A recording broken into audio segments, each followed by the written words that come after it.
दीपाली पाटील आत्महत्या प्रकरणावरून सध्या राजकारण तापले। जामखेडमध्ये नृत्यांगना दीपाली पाटील यांनी आत्महत्या केली आणि त्यावरून आता राजकारण होते। या प्रकरणातील आरोपी हा भाजप कार्यकर्ता असल्याचा आरोप रोहित पवार यांनी केलाय, तर आरोपी हा शरद पवार यांच्या पक्षाशी संबंधित असल्याचा आरोप भाजपने केलाय। मुळात त्यांचे आतापर्यंत 2 निवडणुकीमध्ये एक प्रमुख कार्यकर्ता म्हणून त्यांनी जबाबदारी निभावली आहे।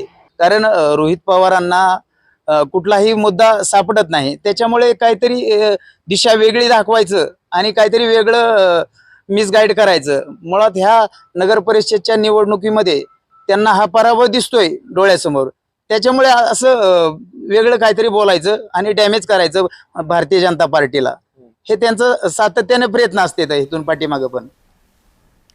मात्र या दाव्यांमुळे दीपाली पाटील हिचा मृत्यू वादात सापडलाय। संदीप गायकवाड यांनी दीपाली पाटील यांच्याकडे लग्नासाठी हट्ट धरला होता। संदीपच्या हट्टामुळे दीपाली पाटील यांनी आत्महत्या केल्याचा गंभीर आरोप दीपाली पाटील यांच्या आईने केलाय।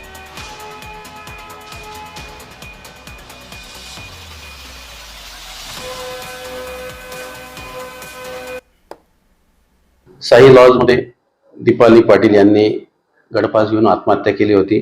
त्या संदर्भात मयत दीपाली हिची आई दुर्गाबाई हिने दिलेल्या तक्रारीवरून पोलीस ठाणे जामखेड येथे CR नंबर 648/48/25 कलम 108 BNS कायद्याप्रमाणे गुन्हा दाखल करण्यात आलेला आहे।